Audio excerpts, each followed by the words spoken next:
absolutely, yeah. Brennhild, die erste Frau. Hi, I'm Eric Green, and I'll be singing the role of Gunther in Richard Wagner's Götterdämmerung. Gunther is a prince. Number one, I mean he's the heir of all of what the Gebisch has at this what they have at this point, but he's very insecure. He's very he's weak in decision making, and you know, he's just not a strong leader, but he's a leader nonetheless. But he and his sister are, I think, are very close, and he and his brother Hagen, which is his half brother, we have a little bit of there's always some type of unrest in our relationship, but I depend on Hagen to validate the decisions that I make, to give me suggestions about things, you know, and so I'm dependent on him, but I'm never weak under him, you know what I mean? I'm just not secure as a leader, and even as a person. I mean, there are things that I think that Gunther is ashamed of. The fact that he's not married, that he hasn't found a wife, that he does have a problem with his self-image and what others think of him. So, you know, and these qualities, you know, it's so funny. You can always bring them to modern time.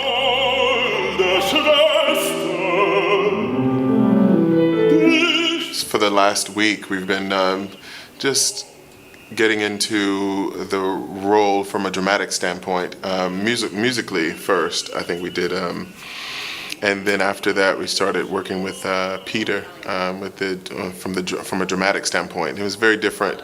This setting is very different. You're not able to interact with your colleagues, but you're playing everything front. So it's that's been it wasn't a huge adjustment, but it is when you're singing to someone else and you're looking for that reaction to, you know, to get your reaction. It's kind of weird.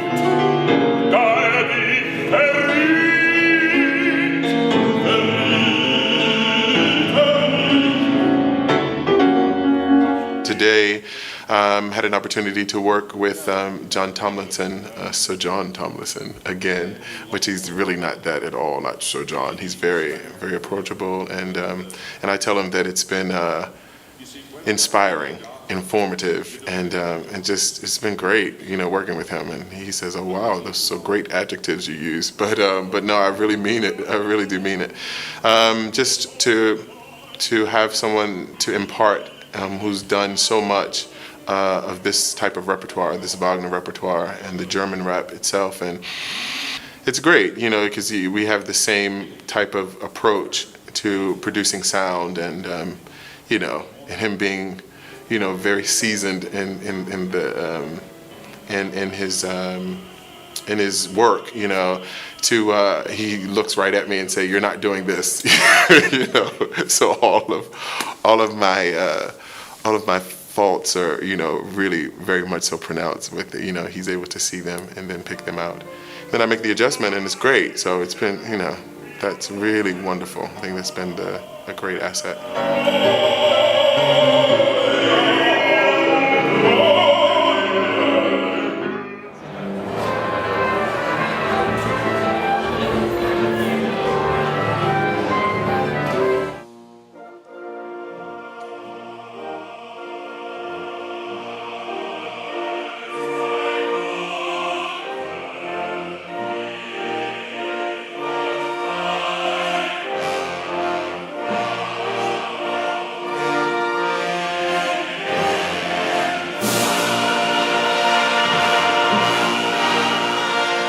Reaching the final part of the cycle is something I've been sort of dreaming about for quite a few years now. It's very difficult to imagine that we've really reached this point after so much time.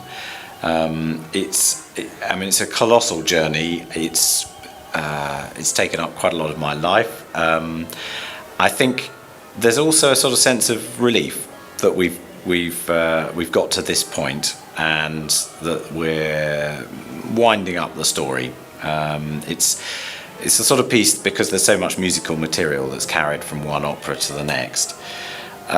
You're in a way, reacquainting yourself each year, each summer, with some of the same music that you've had the previous year, but in a rather different form.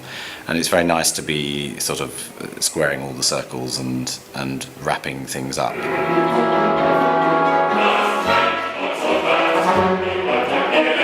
Conducting Götterdämmerung presents the same sort of challenges that the other operas do, in the sense that for a conductor it's the maintaining a huge arc from start to finish. There is so much detail in there, but at the same time you mustn't lose sight of the bigger picture. So it's in a sense not sort of not failing to see the wood for the trees.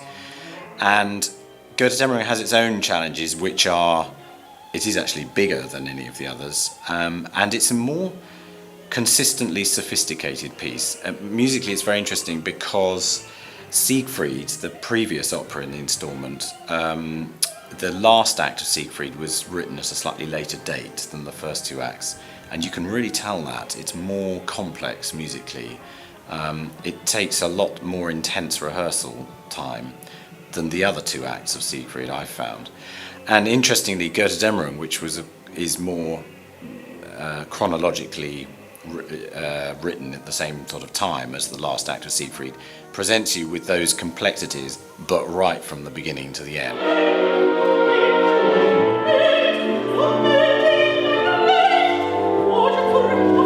The format that we've done the ring cycle in has worked unbelievably well, I think, more than perhaps we'd ever expected. It doesn't require such a level of preparation necessarily for members of the audience. I'd very much like to think that people can arrive in the concert hall off the street, and the orchestra, of course, is right there in front of you, completely contrary to the composer's wishes. He wanted the orchestra to be heard and not seen. But because we've had this format, we could never have done these pieces in the theatre because the orchestra's too big for the pit space. So we've made a big feature of the orchestra, and that, I think, is a big plus. And it's certainly been a different way of doing it, if you like, unencumbered by sort of sophisticated directorial concepts and all about the storytelling. And I would like to think that Wagner would appreciate that.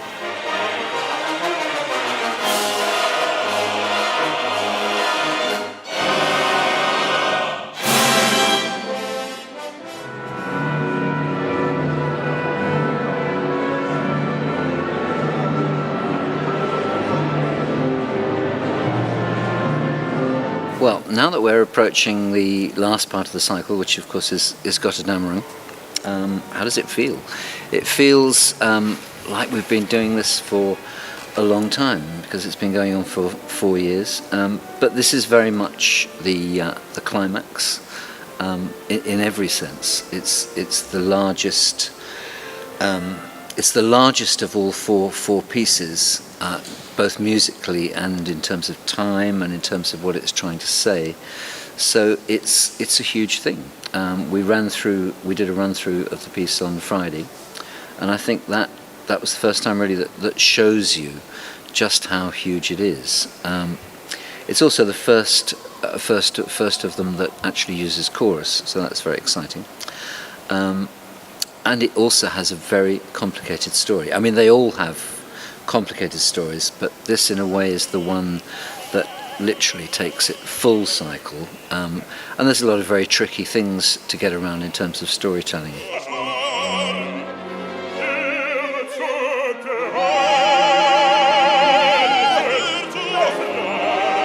The Ring project has been very successful so far. We have the final part to go, and I'm obviously hoping that success will be continued. But certainly the response that I've had from people is that they've really enjoyed the clarity of the narrative.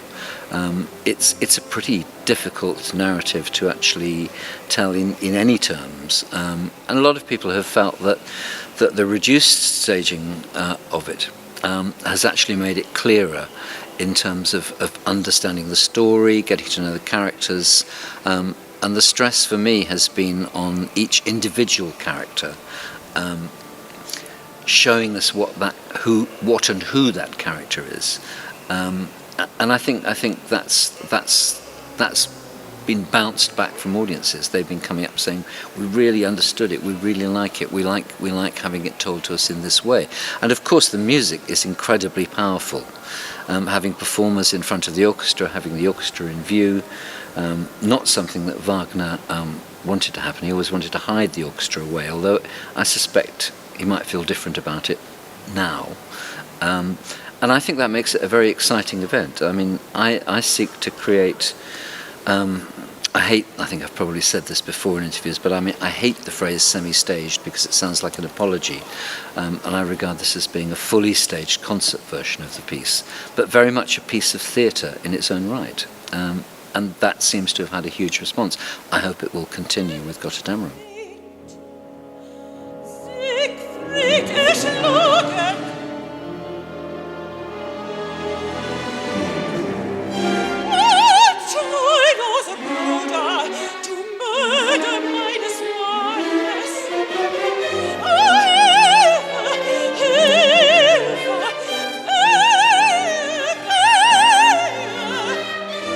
My name is Orla Boylan and I play Gudruna in Götterdämmerung.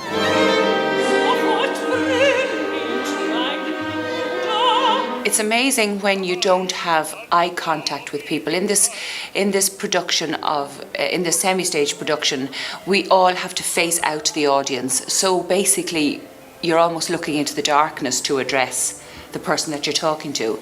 And what we have found is that it takes amazing energy to do that. And the only thing is you don't get energy back from somebody. So it's actually quite tiring to do these productions, semi-staged, because you just don't have the play-off of somebody else. And it's a most unusual situation to find yourself in, to maintain that concentration when you're getting nothing back from anybody else.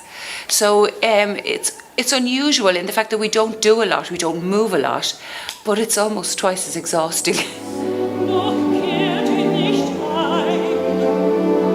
The accessibility to the audience, that's what I feel is so different.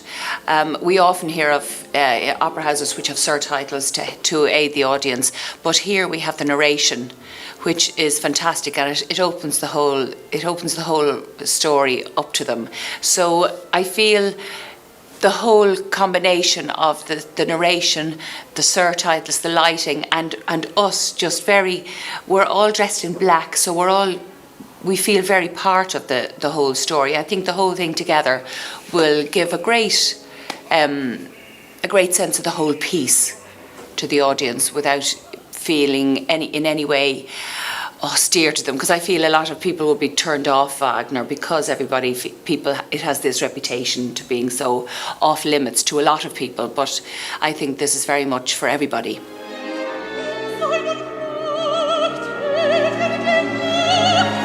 My name is Olwyn Meller and I'm singing Brunhilde in Götterdämmerung. The immolation scene in Götterdämmerung is the thing that everybody waits for, and in many senses is probably the most famous part of the whole ring. I mean, it shouldn't be like that, but I think because it's the end of 4 operas, an audience, if they've been to everything, are hugely dedicated and they're waiting for that big finish, because the immolation scene is a sort of précis of everything that's happened in the ring, musically and emotionally. You've got all the different themes of the other characters, all the themes that Wagner wrote that represent different aspects of life and emotion.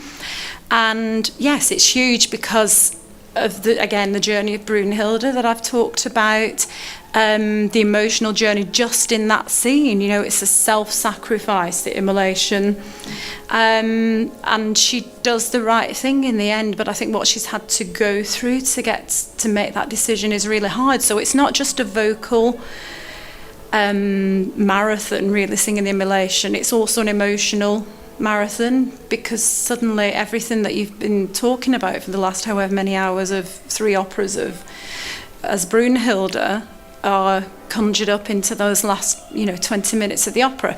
Yes, it's a difficult scene, but in many ways it's not the most difficult, because you're vocally and physically warmed up really well by then. You're not at the very beginning of the act. You've had an interval between acts 2 and 3, and no, it's a kind of elation, I think, when you actually go into that scene and, you know, seeing the dead Siegfried, and suddenly she knows what she has to do. So it's all those different elements, I think, that come together. And yes, it's you go into it with a feeling of knowing what has to be done, not just as Brunhilde, but as yourself, you know, me as Olwen. And yes, and I think in the right hands, and that's what we have here, we have a wonderful orchestra and conductor in Richard Farnes. We're able to find all the colours and nuances and use of text so that the audience don't miss out on anything, and we have lots of visual aspects in this format as well. So I think there will be fireworks at the end.